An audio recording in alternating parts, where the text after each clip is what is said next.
അമ്മേ, പരിശുദ്ധ അമ്മേ, ദൈവമാതാവേ, കൃപാസനത്തിലൂടെ അമ്മ എനിക്കും എൻ്റെ കുടുംബത്തിനും തന്ന അനുഗ്രഹങ്ങൾക്ക് 1000 നന്ദിയും സ്നേഹവും ഇഷ്ടവും. എൻ്റെ പേര് നിഷ. ഞാൻ തിരുവല്ല ചക്കുളത്തുകാവിനടുത്തു നിന്നാണ് വരുന്നത്. ഞാൻ 2023 മെയ് മാസം 5-ാം തീയതിയാണ് ഇവിടെ വന്ന് ഉടമ്പടി എടുക്കുന്നത്. എനിക്ക് ഉടമ്പടി എടുക്കുന്നതിന് മുന്നേ എനിക്ക് ഈ മാതാവിനെയും കൃപാസനത്തെപ്പറ്റി യാതൊരു അറിവും ഉണ്ടായിരുന്നില്ല. ഞങ്ങളുടെ അടുത്തുള്ള ഒരു ചേച്ചി എനിക്കൊരു കൃപാസന പത്രം തന്നു. ആ പത്രം വഴിയാണ് ഞാൻ മാതാവിനെയും ഈ കൃപാസനത്തെപ്പറ്റി അറിയുന്നത്. അപ്പോൾ ഏറ്റവും ഞങ്ങളുടെ ജീവിതത്തിലെ കഷ്ടത സമയത്താണ് ഈ പത്രം എൻ്റെ കൈ വരുന്നത്.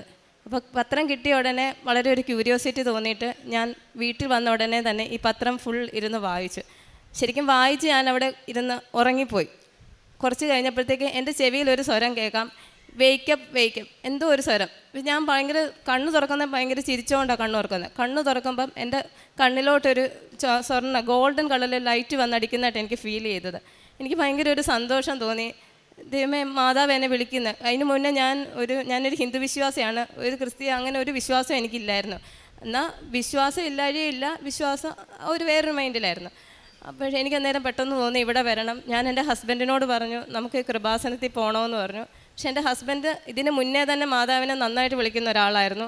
ഞാൻ കണ്ടിട്ടുണ്ട്. ഞങ്ങൾക്ക് കടയാണ്, സൂപ്പർ മാർക്കറ്റും ബേക്കറിയും നടത്തിക്കൊണ്ടിരുന്നായിരുന്നു. അപ്പോൾ ഒക്കെ ഇത് കോവിഡൊക്കെ കഴിഞ്ഞിട്ട് ഭയങ്കരമായിട്ട് കടയിൽ സെയിൽ കുറവ്, കട വല്ലാത്തൊരു അവസ്ഥയിൽ കൂടെ ആയിരുന്നു പോകുന്നത്. അപ്പോൾ ഒക്കെ എൻ്റെ ഹസ്ബൻഡ് മാതാവിനെ വിളിച്ച് പ്രാർത്ഥിക്കുന്നത് ഞാൻ കണ്ടിട്ടുണ്ട്. ഞങ്ങൾ നിലവിളക്ക് കത്തിച്ച് പ്രാർത്ഥിക്കും. അതിനോടൊപ്പം തന്നെ ഹസ്ബൻഡ് മെഴുകുതിരി കത്തിച്ച് മാതാവിൻ്റെ മുന്നിൽ മുട്ടുകുത്തി പ്രാർത്ഥിക്കുകയും ഒക്കെ കണ്ടിട്ടുണ്ട്. എന്നാലും ഞാൻ അങ്ങനെ ഒന്നും ശ്രദ്ധിക്കാറില്ലായിരുന്നു. പക്ഷേ ഇത് ഞാൻ ഹസ്ബൻഡിനോട് പറഞ്ഞപ്പോൾ ഹസ്ബൻഡ് ഞാനും കൂടി ഇവിടെ വന്ന് പ്രാർത്ഥിച്ചു. അന്നത്തെ ദിവസം ഞങ്ങൾ ഉടമ്പടി എടുത്തില്ല. കാരണം ഇവിടെ വന്നപ്പോൾ വലിയ തിരക്കായിരുന്നു, എങ്ങനെ എന്ത് വന്നൊന്നും അറിയത്തില്ലായിരുന്നു. തിരിച്ച് ഞങ്ങൾ വീട്ടിൽ പോയി. പോകുന്നതിന് മുന്നേ ഞാൻ ഇവിടെ പുറത്തിറങ്ങി ഒരാളോട് ചോദിച്ചു ഇവിടുത്തെ എങ്ങനെയാണെന്ന് ചോദിച്ചപ്പം വ്യാഴാഴ്ച ദിവസം വന്ന വലിയ തിരക്കില്ല, വന്ന് പെട്ടെന്ന് ഉടമ്പടി എടുക്കാം എന്നൊക്കെ ഇങ്ങനെ പറഞ്ഞു. പിന്നെ ആ ആഴ്ച തന്നെ വ്യാഴാഴ്ച വന്ന് ഞാൻ ഉടമ്പടി എടുത്തു. നേർച്ച വസ്തുക്കളുമായിട്ടെല്ലാം വീട്ടിൽ പോയി പ്രാർത്ഥന തുടങ്ങി. പക്ഷേ പ്രാർത്ഥന കൃത്യമാണോ എന്ന് ചോദിച്ചാൽ അല്ല, കാരണം എനിക്ക് ഇതിനകത്ത് കുറച്ച് അറിവുകേടുണ്ടായിരുന്നു. അപ്പോൾ ആ രീതിയിലുള്ള പ്രാർത്ഥനയായിരുന്നു. പത്രം കൊടുക്കാൻ തന്നെ ആദ്യം ഒരു ബുദ്ധിമുട്ടുണ്ടായിരുന്നു. പക്ഷെ ഞാൻ ഈ ഉടമ്പടിക്കകത്ത് ആദ്യം വെച്ച നിയോഗം തന്നെ എൻ്റെ കടയെ പറ്റിയായിരുന്നു. ആ കച്ചവടം അതിനെയാണ് മുൻഗണന കൊടുത്തത്. പക്ഷേ സംഭവിച്ച വേറൊന്നാണ്. കട 6 മാസത്തിനകം നമുക്ക് നിർത്തേണ്ട ഒരു സാഹചര്യം തന്നെ വന്നു. അപ്പോഴും എനിക്ക് മാതാവിനെ കുറ്റപ്പെടുത്താനൊന്നും തോന്നില്ല. പകരം എനിക്ക് ഫീൽ ചെയ്തത് വേറൊന്നുമല്ല, ഈ കട കാരണം ഞങ്ങളുടെ ബാധ്യത കൂടിക്കൊണ്ടിരിക്കുമായിരുന്നു. ഞങ്ങൾക്ക് മുദ്രാ ലോണ്, ഹൗസിംഗ് ലോൺ, ഇങ്ങനെ ഞങ്ങളുടെ ബാധ്യതകൾ ഒരു വശത്ത് ഈ കട മൂലം കൂടിക്കൊണ്ടിരിക്കുക. എനിക്ക് തോന്നിയത് മാതാവ് തന്നെ ഇടപെട്ട് ഈ കട നിർത്തിയത്. കാരണം മുന്നോട്ട് പോയി കഴിഞ്ഞാൽ ഞങ്ങൾ വേറെ വലിയൊരു പ്രശ്നത്തിൽ അകപ്പെടുമെന്ന് മനസ്സിലാക്കിക്കൊണ്ട് തന്നെ മാതാവ് ഇടപെട്ട് ഞങ്ങളുടെ കട നിർത്തി. പക്ഷേ ഞങ്ങൾ പിന്നെ അത് കഴിഞ്ഞൊരു വലിയൊരു സ്ട്രഗിൾ തന്നെ ചെയ്യേണ്ടി വന്നു ഈ കഴിഞ്ഞ ഒരു 1.25 വർഷത്തിനുള്ളിൽ. വേറൊന്നുമല്ല, വരുമാനം ഞാനൊരു സർക്കാർ സ്ഥാപനത്തിലൊരു കരാർ ജീവനക്കാരിയാണ്, സ്ഥിര ജോലിയല്ല. അപ്പോൾ ആ ഒരു വരുമാനം, ഹസ്ബൻഡിന് ജോലി ഉണ്ടോ ഇല്ലയോ എന്ന് പറയാൻ പറ്റത്തില്ല. കാരണം ഇടയ്ക്ക് ജോലിയുണ്ട്, പിന്നെ കാണത്തില്ല. അദ്ദേഹം ഒരു ഡ്രൈവറായിരുന്നു. അന്നേരം ഇടയ്ക്ക് ജോലി കിട്ടാതെ അന്നേരം ഞങ്ങളുടെ ബാധ്യതകൾ വലിയൊരു പ്രശ്നം തന്നെയായിരുന്നു ഞങ്ങൾക്ക്. അതിനിടയ്ക്ക് ഞങ്ങളുടെ വിശ്വാസം, അത് ഹസ്ബൻഡാണെങ്കിലും നന്നായിട്ട് ഞാൻ കണ്ട് പ്രാർത്ഥിക്കുകയും ഞാനാണെങ്കിലും കൃത്യമായിട്ട് പ്രാർത്ഥന. കാരണം ഈ ഉടമ്പടി കൃത്യമായിട്ട് തന്നെ പുതുക്കി വന്നു. ഉടമ്പടി കൃത്യമായിട്ട് പുതുക്കുമ്പോൾ ശരിക്കും പറഞ്ഞാൽ ഓരോ സമയം കഴിഞ്ഞ് ഞങ്ങളുടെ പ്രാർത്ഥന തീവ്രത കൂടി. ആദ്യം പത്രം കൊടുക്കാൻ മടിച്ചിരുന്ന ഞാൻ കൃത്യമായിട്ട് പത്രം കൊടുക്കുകയും ആദ്യം എനിക്ക് ഇവിടെ വരുന്നത് ആരോടെങ്കിലും പറയാൻ മടിയായിരുന്നു. പക്ഷേ അതൊക്കെ ആ മടിയെല്ലാം മാറി, പ്രാർത്ഥനയുടെ അളവ് വർദ്ധിച്ചു. അതിനോടൊപ്പം നമ്മുടെ സ്വഭാവത്തിൽ ഒരുപാട് മാറ്റങ്ങൾ വന്നു. ഞങ്ങളുടെ വീട്ടിൽ ഒരുപാട് മാറ്റങ്ങൾ വന്നു. അതെല്ലാം പ്രാർത്ഥനയിലൂടെ വന്ന മാറ്റങ്ങളാണ്. അത് കഴിഞ്ഞ് ഇപ്പോൾ ഓരോ തവണ ഉടമ്പടി പുതുക്കുമ്പോഴും ഞാൻ വെച്ച നിയോഗങ്ങൾക്കകത്ത് മാറ്റമുണ്ട്. കാരണം ആദ്യം നമ്മുടെ പേഴ്സണൽ ആവശ്യങ്ങൾ മാത്രമായിരുന്നു വെച്ചിരുന്നത്. പക്ഷേ പിന്നീട് ആ പേഴ്സണൽ ആവശ്യങ്ങൾ ഞാൻ മാറ്റിയിട്ട് ഇപ്പോൾ ഇത് 5ാമത്തെ ഉടമ്പടി പുതുക്കുവാണ്. എൻ്റെ പുതുക്കുന്ന സമയത്ത് ഞാൻ വെച്ചിരിക്കുന്നത് എനിക്കിപ്പം മാതാവിൻ്റെ സംരക്ഷണം, സാന്നിധ്യം, സാമീപ്യം, ഇത് മാത്രം ഇപ്പം ഞാൻ വെക്കുന്ന നിയോഗം. കാരണം എന്ന് വെച്ചാൽ അതിലൂടെയാണ് ഇപ്പം ഞങ്ങളുടെ ജീവിതത്തിൽ ഒരുപാട് മാറ്റങ്ങൾ വരുന്നത്. വേറൊന്നുമല്ല, പറയത്തക്ക ഒരു മാറ്റം എന്ന് വെച്ചാൽ ഞാൻ പറഞ്ഞല്ലോ എനിക്ക് ബാധ്യത ഉണ്ടായിരുന്നെന്ന്. കഴിഞ്ഞ ഒരു 1.5 മാസത്തിന് മുന്നേ ഞാൻ ജോലി കഴിഞ്ഞ് വീട്ടിൽ വരുമ്പോൾ കാണുന്നത് ഞങ്ങളുടെ വീടിൻ്റെ മുന്നിൽ ഒരു നോട്ടീസ് ഒട്ടിച്ച് വെച്ചിരിക്കുന്ന. അപ്പം വീട്ടിൽ അച്ഛനും കുഞ്ഞുങ്ങളും മാത്രമേ ഉണ്ടായിരുന്നുള്ളൂ.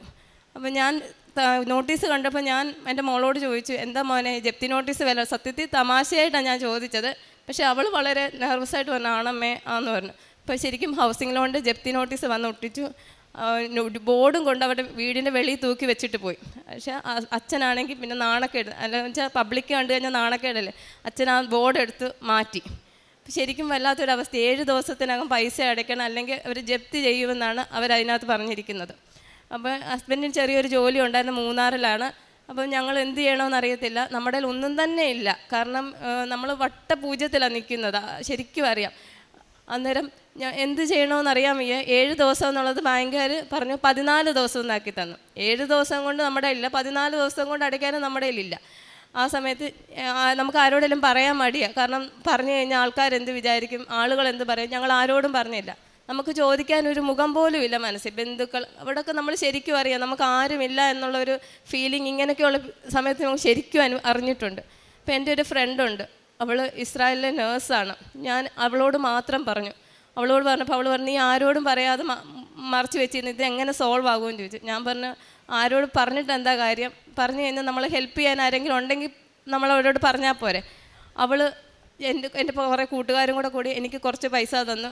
അത് കഴിഞ്ഞ് ഞാൻ നേരത്തെ ഒരു ലോണിന് അപ്ലൈ ചെയ്തിട്ടുണ്ടായിരുന്നു. പക്ഷേ എനിക്ക് സിബിൽ സ്കോർ ഇല്ലാത്തതുകൊണ്ട് എനിക്കത് കിട്ടത്തില്ല, റിജക്റ്റിനാണ്. ഞാൻ അതിനെപ്പറ്റി ഓർക്കുന്ന പോലുമില്ല. ഇതുപോലെ ജോലിക്ക് ഓഫീസിൽ പോകും, ഈ ഒരു പ്രശ്നം കാരണം നമുക്ക് ജോലി ചെയ്യാൻ പറ്റുന്നില്ല. അവിടെ ഇരുന്ന് ഞാൻ യൂട്യൂബിലാണെങ്കിൽ അച്ഛൻ്റെ ധ്യാനം ഇരുന്ന് കേൾക്കുകയും പ്രാർത്ഥിക്കുകയും മാധവനോട് കരഞ്ഞ് പ്രാർത്ഥിക്കുകയും, ഇത് തന്നെ എനിക്ക് ജോലി ചെയ്യാനേ പറ്റുന്നില്ലായിരുന്നു.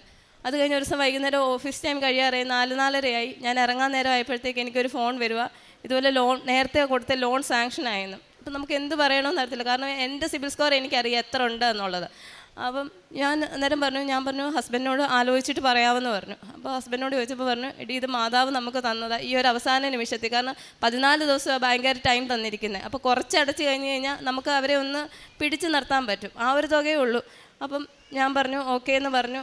അവർ പൈസ ബാങ്കിൽ നിന്ന് ലോൺ അനുവദിച്ചു വന്നു. എൻ്റെ കൂട്ടുകാർ തന്ന പൈസയും കൂടെ കൂട്ടി ഞങ്ങൾ കൊണ്ട് ആ ബാങ്കുകാരെ ഒന്ന് സമാധാനിപ്പിക്കത്ത രീതി 1,40,000 രൂപ കൊണ്ടുവന്ന് ഞങ്ങൾക്ക് അടച്ചു. അപ്പോൾ അവരൊരു വിട്ടുവീഴ്ച മനോഭാവം ഉണ്ടായി. അങ്ങനെ ആ ജപ്തിയിൽ നിന്ന് ഒഴിവായി.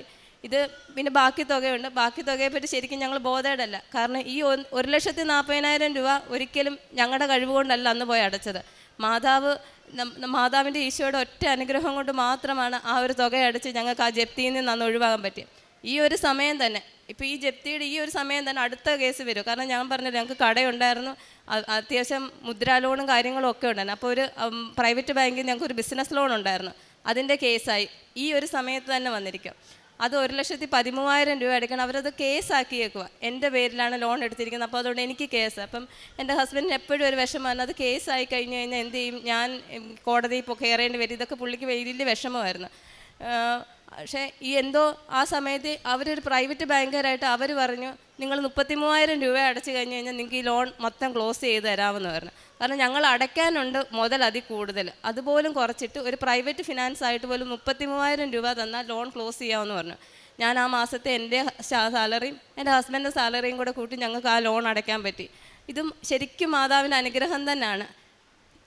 പിന്നെ അതുപോലെ തന്നെ വേറൊരു കാര്യം, ഇപ്പം അന്നേരമൊക്കെ വിഷമിച്ചൊരു വരുമാനം ഇല്ലാത്തതുകൊണ്ടല്ലോ ഇതൊക്കെ നമുക്ക് ബുദ്ധിമുട്ട് വരുന്നത്. വീട്ടിലെ കാര്യങ്ങളാണെങ്കിലും കുഞ്ഞുങ്ങളുടെ കാര്യങ്ങളാണെങ്കിലും. എനിക്ക് 2 മക്കളാണ്, ഒരാണും ഉണ്ട് ഒരു പെണ്ണും ഉണ്ട്. അവരുടെയൊക്കെ കാര്യങ്ങൾ മീറ്റ് ചെയ്യാൻ വലിയ ബുദ്ധിമുട്ടാണ്. നമുക്ക് ഒരുപാട് സങ്കടപ്പെട്ടിട്ടുണ്ട്, ഇവരുടെ കാര്യങ്ങൾ എങ്ങനെ നടത്തും. എൻ്റെ ഹസ്ബൻഡിന് നല്ലൊരു ജോലി ഇല്ലാത്തതുകൊണ്ടാണ്. ആ സമയത്ത് ഞാൻ പറഞ്ഞില്ലേ, ഹസ്ബൻഡ് മൂന്നാർ ജോലി ചെയ്യുന്ന സമയമാണ്. അവിടെ ഒരു ചേട്ടൻ വരിക, ചേട്ടൻ വന്നിട്ട് ആ പുള്ളി ട്രാവൽസിൽ ജോലി ചെയ്യുന്ന ഹസ്ബൻഡ് ഡ്രൈവറാണ്, ആ ചേട്ടനും ഡ്രൈവറാണ്. ആ പുള്ളി പറഞ്ഞു, ആഘോഷം ഇതുപോലെ ഇവിടെ വന്നു കഴിഞ്ഞാൽ നിനക്ക് നല്ല വരുമാനം കിട്ടും, ഈ സെയിം ജോലി തന്നെയാണ്, പക്ഷേ ബെനിഫിറ്റ് കൂടുതലാണ്, നല്ല ഫീൽഡാണ്, നിൻ്റെ പ്രശ്നങ്ങളൊക്കെ 3-4 വർഷം കൊണ്ട് ഈ ഫീൽഡിൽ നിന്ന് കഴിഞ്ഞാൽ ഒരുപാട് മാറ്റങ്ങൾ വരും, ഇവിടെ വന്നവരൊക്കെ രക്ഷപ്പെട്ടിട്ടേ ഉള്ളെന്ന് പറഞ്ഞു. അപ്പം ഹസ്ബൻഡ് പറഞ്ഞു, ചേട്ടാ ഒഴിവുണ്ടെങ്കിൽ വിളിക്കാൻ പറഞ്ഞു. ഈ പുള്ളി പോകുന്നു. തിരിച്ചൊരു 2 ദിവസം കഴിയുമ്പോഴത്തേക്ക് വിളിക്കുവാണ്, അവിടെ ഒഴിവ് വന്നിട്ടുണ്ട്, താല്പര്യം ഉണ്ടെങ്കിൽ വരാം. ഹസ്ബൻഡ് പോയി, അവിടെ ജോലി കിട്ടി. ശരിക്കും നല്ലൊരു മാറ്റം തന്നെയാണ് ഹസ്ബൻഡിന് കൊടുത്തത്. കാരണം ഒരുപാട് ഞാൻ കണ്ടിട്ടുണ്ട്, ഒരുപാട് ആൾ സങ്കടപ്പെട്ടിരിക്കുന്നത് കണ്ടിട്ടുണ്ട്. മുഖം കുനിച്ച് ചില 10 രൂപ കൈ വരുമാനമില്ലാതെ വിഷമിച്ചിരിക്കുന്ന ഒരാളെ ആളിന്ന് ഒരുപാട് മാറ്റം വന്നു. ഭയങ്കര സന്തോഷമാണ്, ജോലി തൃപ്തനാണ്. ഇതൊക്കെ മാതാവിൻ്റെ അനുഗ്രഹം കൊണ്ട് മാത്രം, മാതാവിൻ്റെ ഈശോയുടെ അനുഗ്രഹം കൊണ്ട് മാത്രം ഞങ്ങളുടെ ജീവിതത്തിൽ സംഭവിച്ച മാറ്റങ്ങളാണ്. പിന്നെ പറയാനുള്ളതെന്ന് വെച്ച് കഴിഞ്ഞാൽ എൻ്റെ മമ്മിക്ക് 2 തവണ, മമ്മിക്ക് ഒരുപാട് ശാരീരിക ബുദ്ധിമുട്ടുകളുണ്ട്. അപ്പോൾ മമ്മിക്ക് 2 തവണ ക്യാൻസറിൻ്റെ ഒരു സംശയം ഡോക്ടർ പറഞ്ഞു. ഒന്ന് നമ്മുടെ ഈ തലയുടെ പുറകുവശത്ത് ഇവിടെ കിളന്നിരിക്കുന്ന കണ്ട് ഒരു ക്യാൻസറിൻ്റെ സംശയം, പിന്നെ മുട്ടിൻ്റെ അവിടെ 2 തവണ. ഇപ്പോൾ ആദ്യത്തെ തവണ ഇങ്ങനെ പറഞ്ഞാൽ നമ്മൾ ഒരുപാട് വിഷമിച്ചു, എപ്പോഴും ശാരീരിക ബുദ്ധിമുട്ടുകളാണ്. അപ്പം ഞാൻ നമ്മുടെ ഇവിടുത്തെ വിശുദ്ധ തൈലം വെച്ച് അവിടെ വെച്ച് തൊട്ട് പ്രാർത്ഥിച്ചു, മാതാവേ ഈശോയെ അങ്ങനത്തെ ഒരു അവസ്ഥ ആയിരിക്കരുത്, കാരണം ക്യാൻസർ എന്താണ്, അതിൻ്റെ അവസ്ഥ എന്താണെന്നൊക്കെ എൻ്റെ ചേട്ടത്തിക്ക് വന്ന്, ചേട്ടത്തി മരിച്ചു പോയത് അതുമൂലം. അപ്പോൾ ഞാൻ ശരിക്കും നേരി കണ്ടിട്ടുണ്ട് ആ അവസ്ഥ, അതിൻ്റെ പീഡനാനുഭവങ്ങൾ. അപ്പോൾ എൻ്റെ വീട്ടിൽ അങ്ങനത്തെ അവസ്ഥയൊന്നും വരരുത്, എൻ്റെ മമ്മിക്ക് അങ്ങനെ വരരുതെന്നും പറഞ്ഞ് പ്രാർത്ഥിച്ചു. അത് വെറും ഒരു നീർക്കെട്ടോ അങ്ങനെ എന്തേലും ആക്കി മാറ്റണം, അതിനൊരു മരുന്ന് പോലും ഉപയോഗിക്കേണ്ടി വരരുതെന്ന് പ്രാർത്ഥിച്ചു. MRI ചെയ്ത് റിസൾട്ട് വന്നപ്പോഴത്തേക്ക് അത് ക്യാൻസർ അല്ല. അതുപോലെ തന്നെ ഈ കാലിൻ്റെ മുട്ടുവശത്ത് അത് ശരിക്കും എക്സ്റേ എടുത്തപ്പോൾ കണ്ട നല്ലൊരു ട്യൂമറാണ്, നല്ല വളർച്ചയുണ്ട് അതിന്. അതും ഡോക്ടർ ഈ ക്യാൻസറാണെന്നാണ് സംശയം പറഞ്ഞത്. ഇതും അതുപോലെ MRI ചെയ്തു. അവിടെ ഞങ്ങൾ ഈ മാതാവിൻ്റെ തൈലം വെച്ച് വിശ്വാസ പ്രമാണം ചൊല്ലി പ്രാർത്ഥിച്ച് റിസൾട്ട് വന്ന് ഓങ്കോളജി ഡിപ്പാർട്ട്മെൻറ്റിലൊക്കെ പോയി റെഫർ ചെയ്തപ്പോൾ ക്യാൻസറിൻ്റെ യാതൊരു അംശങ്ങളും ഇല്ല, ജസ്റ്റ് ട്യൂമർ. അത് വളർച്ച വരുവാണെങ്കിൽ മാത്രം ആ ട്യൂമറിന് പേടിക്കേണ്ട ട്യൂമറുമല്ലെന്നാണ് അന്ന് ഡോക്ടർ പറഞ്ഞത്. ഇങ്ങനെ ഒരുപാട് അനുഗ്രഹങ്ങൾ ചെറുതും വലുതും ഒരുപാട് ഈ കഴിഞ്ഞ ഒരു വർഷത്തിനുള്ളിൽ ചെറുതും വലുതും ഒത്തിരി, അതായത് നമുക്ക് നമ്മുടെ ജീവിതത്തിൽ ഒരുപാട് അസുഖങ്ങൾ കുഞ്ഞുങ്ങൾക്കൊക്കെ ആണെങ്കിലും വരുമ്പോൾ ഞാൻ ശരിക്കും പറഞ്ഞ ഈ ഉപ്പും വിശുദ്ധ തൈലവും വെച്ചാണ് പ്രാർത്ഥിക്കുന്നത്. അവരിലാണേലും രാവിലെ വൈകുന്നേരം അവരെ കൊണ്ട് ഞാൻ പ്രാർത്ഥിക്കാൻ, അവരിലൊക്കെ രണ്ടുപേരും രാവിലെ വൈകുന്നേരം പ്രാർത്ഥിക്കും, സ്കൂളിൽ പോകുന്നതിന് മുമ്പ് പ്രാർത്ഥിക്കും, തൈലവും ഉപ്പും ഉപയോഗിക്കും. ഇതൊക്കെ അവർ ഉപയോഗിക്കാൻ തുടങ്ങി. എൻ്റെ വീട്ടിലാണെങ്കിലും നല്ലൊരു അനുഭവം ഉണ്ടാകുന്നത്. എന്താ പറയുക, നമുക്ക് ജീവിതത്തിൽ വേറൊരു, അതായത് ഞാൻ നല്ല ദേഷ്യക്കാരിയൊക്കെ ആയിരുന്നു. ഇപ്പം മറ്റുള്ളവരോട് ഇടപെടാനും അച്ഛനൊരു തവണ പറഞ്ഞാൽ അനുകമ്പ ഉണ്ടാവുക, അത് ശരിയാണ്. നമുക്ക് ഇതിലൂടെയാണ് എനിക്ക് നമ്മൾ നേരത്തെയൊക്കെ ഓരോ പാവങ്ങളെയൊക്കെ കാണുമ്പോൾ ഓരോരുത്തർ ആഹാരം കൊടുക്കുന്നു എന്ന് കാണുമ്പോൾ നമ്മൾ ഓർക്കും അവർ കൊടുക്കുന്നു നല്ല കാര്യമെന്ന് പറയും, പക്ഷെ നമ്മൾ ചെയ്യത്തില്ല. പക്ഷേ ഇതിലൂടെ ഇവിടെ ഈ ഒരു ഉടമ്പടി എടുത്ത് പുതുക്കി നമ്മുടെ പ്രാർത്ഥനയായിട്ട് ഇതൊക്കെ കൂടിയപ്പോൾ നമുക്കും അങ്ങനെ ചെയ്യാൻ പറ്റും. ദിവസം ഒരു നേരമെങ്കിൽ 2 പേർക്ക് ഞാനും ഇപ്പോൾ ഭക്ഷണം കൊടുക്കുന്നുണ്ട്. അവർക്ക് കൊടുത്തില്ലെങ്കിൽ എനിക്ക് ഭയങ്കര വിഷമമാണ്. അപ്പം നമ്മളാ കഴിയുന്ന വിധത്തിൽ അങ്ങനെ അതും ചെയ്തു പോകുന്നു. പ്രാർത്ഥനയുടെ തീവ്രത കൂട്ടി മാതാവിൻ്റെ ഈശോയുടെ സംരക്ഷണം മാത്രമാണ് ഇപ്പോൾ പ്രാർത്ഥിക്കുന്നത്. ആ ഒരു സംരക്ഷണം ഉണ്ടെങ്കിൽ നമുക്ക് ജീവിതത്തിൽ എവിടെയും മുന്നോട്ട് പോകാം. മാതാവിൻ്റെ കൈ പിടിച്ച് നടത്തണമെന്ന് മാത്രമേ ഉള്ളൂ പ്രാർത്ഥന. 1000 സ്നേഹവും നന്ദിയും ഇഷ്ടവും മാത്രമേ ഉള്ളൂ അമ്മയോടും ഈശോയോടും. സങ്കീർത്തനങ്ങൾ 34:4-7 വരെയുള്ള തിരുവചനങ്ങൾ. ഞാൻ കർത്താവിനെ തേടി, അവിടുന്ന് എനിക്ക് ഉത്തരമരുളി. സർവ്വഭയങ്ങളിൽ നിന്ന് അവിടുന്ന് എന്നെ മോചിപ്പിച്ചു. അവിടുത്തെ നോക്കിയവർ പ്രകാശിതരായി, അവർ ലജ്ജിതരാവുകയില്ല. ഈ എളിയവൻ നിലവിളിച്ചു, കർത്താവ് കേട്ടു, എല്ലാ കഷ്ടതകളിൽ നിന്ന് അവനെ രക്ഷിക്കുകയും ചെയ്തു. കർത്താവിൻ്റെ ദൂതൻ ദൈവഭക്തരുടെ ചുറ്റും പാളയമടിച്ച് അവരെ രക്ഷിക്കുന്നു. നിഷ എന്ന ഈ സഹോദരി ഉടമ്പടി ജീവിതത്തിലേക്ക് പ്രവേശിച്ച് ലഭിച്ച ദൈവാനുഭവങ്ങളെ പരിശുദ്ധ കൃപാസന മാതാവിൻ്റെ തിരുനടയിൽ സാക്ഷ്യപ്പെടുത്തുകയാണ്. മകൾ തുടർച്ചയായ കടബാധ്യതകളുമായിട്ടാണ് ജീവിതം മുന്നോട്ട് പോയതെന്ന് സൂചിപ്പിക്കുന്നുണ്ട്. അത് ആ ബിസിനസ്സുമായി, സൂപ്പർ മാർക്കറ്റുമായി ബന്ധപ്പെട്ടുള്ള കടബാധ്യതകൾ, വീടുമായി ബന്ധപ്പെട്ടുള്ള ഹൗസിംഗ് ലോണിൻ്റെ കടബാധ്യതകൾ, ജപ്തി നടപടി വരെ എത്തിയ വിഷയങ്ങൾ, അത് എന്ത് ചെയ്യണമെന്നറിയാതെ ആകെ ഒരു വഴിയും കാണാതെ പ്രയാസപ്പെട്ട നാളുകൾ. അപ്പോഴാണ് അമ്മ മാതാവിൻ്റെ തിരുനടയിൽ ഉടമ്പടി എടുത്ത് പ്രാർത്ഥനയിൽ ഈ നിയോഗങ്ങളൊക്കെ സമർപ്പിച്ച് ജീവിച്ചു തുടങ്ങുന്നത്. മകൾ പറയുന്നുണ്ട്, ആദ്യം ബിസിനസ് നന്നാകാൻ വേണ്ടിയാണ് ഞാൻ നിയോഗം എഴുതിയതെങ്കിലും ആ സൂപ്പർ മാർക്കറ്റ് പൂർണ്ണമായും 6 മാസത്തിനുള്ളിൽ പൂട്ടിപ്പോവുകയാണ് ചെയ്തത്. അത് ആദ്യം എനിക്കത് ഉൾക്കൊള്ളുവാൻ പ്രയാസമുണ്ടായെങ്കിലും പിന്നീട് മനസ്സിലായി എൻ്റെ ബാധ്യതകൾ കുറയ്ക്കുന്നതിന് വേണ്ടി അമ്മ കാണിച്ചു തന്ന ആദ്യത്തെ വഴിയായിരുന്നു അതിൽ നിന്ന് പിന്മാറുക എന്നുള്ളത്. പിന്നീട് ഓരോരോ അവസരങ്ങളിലും പരിശുദ്ധമ്മയുടെ ഇടപെടലാണ് മകൾ സൂചിപ്പിക്കുന്നത്. ആദ്യത്തെ ജപ്തി നടപടിയുമായി ബന്ധപ്പെട്ട വീടിനകത്ത് നോട്ടീസ് ഒട്ടിക്കുമ്പോൾ മകൾക്ക് 1-2 പേരുടെ സഹായത്തോടു കൂടി ജപ്തി നടപടി പൂർണ്ണമായി ഒഴിവാക്കി കൊടുക്കും വിധം അത്ഭുതകരമായിട്ട് പണം ലഭിക്കുന്നതും അത് അടച്ചുകൊണ്ട് താൽക്കാലികമായിട്ട് ജപ്തി നടപടി ഒഴിവാക്കിയെടുക്കുവാൻ സാധിക്കുന്നതിനെയും സന്തോഷത്തോടു കൂടി സാക്ഷ്യപ്പെടുത്തുകയാണ്. അതോടൊപ്പം തന്നെ ബിസിനസ് ലോണ് വലിയ തുക ഉണ്ടായിരുന്നത് അത് മുതൽ പോലും അടയ്ക്കേണ്ടാത്ത വിധം വളരെ കുറഞ്ഞ ഒരു തുക അടച്ചുകൊണ്ട് ആ കടവും പരിഹരിക്കുന്നതിനുള്ള വഴികൾ അമ്മ മാതാവ് തുറന്നു കൊടുത്തതിനെ മകൾ സാക്ഷ്യപ്പെടുത്തുകയാണ്. അതോടൊപ്പം തന്നെ 2 പേർക്കും ജോലിയിൽ സ്ഥിരതയും ജോലിയിൽ ഉയർച്ചയും നൽകിക്കൊണ്ട് കൂടുതൽ സാമ്പത്തികമായ ഭദ്രതയിലേക്ക് കുടുംബത്തെ നയിച്ചതിനെയും മകൾ സാക്ഷ്യപ്പെടുത്തുന്നു. പ്രിയമുള്ളവരെ, ജീവിതത്തിൻ്റെ ഏതൊരു മേഖലയിലേക്കും പരിശുദ്ധമ്മയുടെ കരം പിടിച്ച് നമ്മൾ നടക്കുമ്പോൾ അമ്മ മാതാവ് നമ്മുടെ കഴിവ് നോക്കാതെ, നമ്മുടെ കുറവ് നോക്കാതെ, അമ്മയിലുള്ള ആശ്രയത്വം മാത്രം കണ്ടുകൊണ്ട് കണ്ണീരുകൊണ്ട് അമ്മയുടെ സന്നിധിയിൽ പൂമാല ചാർത്തുമ്പോൾ അമ്മ മാതാവ് ദൈവകൃപ കൊണ്ട് നമ്മുടെ ജീവിതത്തെ നിരന്തരം അനുഗ്രഹിച്ചു കൊണ്ടിരിക്കും. അതിൻ്റെ സാക്ഷ്യമാണ് മകൾ പറയുന്നത്.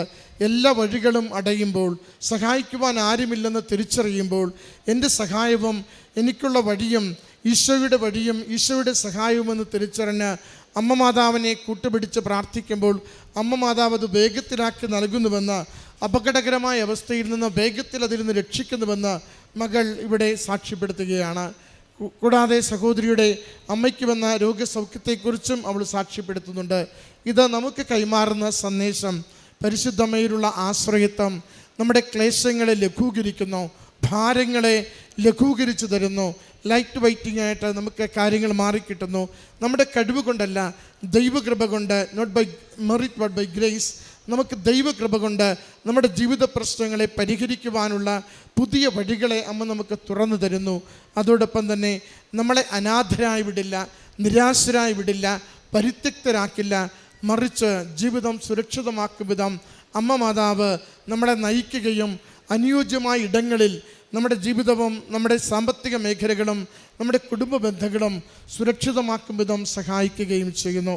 ഈ മകൾക്കും കുടുംബത്തിനും ലഭിച്ച ഈ നന്മകളെ, അനുഗ്രഹങ്ങളെ ദൈവസന്നിധിയിൽ സമർപ്പിച്ചുകൊണ്ട് അമ്മ മാതാവിനും തിരുക്കുമാരനും കരഘോഷത്തോടുകൂടി നന്ദി അർപ്പിച്ച് ഈ സാക്ഷ്യം നമുക്ക് സമർപ്പിക്കാം. അത്യപൂർവ ദൈവാനുഭവങ്ങൾ ഇനി നിങ്ങൾക്കും സ്വന്തം. ഈ യൂട്യൂബ് ചാനൽ ഇതുവരെ സബ്സ്ക്രൈബ് ചെയ്തിട്ടില്ലെങ്കിൽ ഇപ്പോൾ തന്നെ സബ്സ്ക്രൈബ് ചെയ്യുക. ഈ വീഡിയോ ഇപ്പോൾ തന്നെ നിങ്ങളുടെ സുഹൃത്തുക്കൾക്ക് ഷെയർ ചെയ്തുകൊണ്ട് കർത്താവിൻ്റെ പ്രേക്ഷിതരാകുക.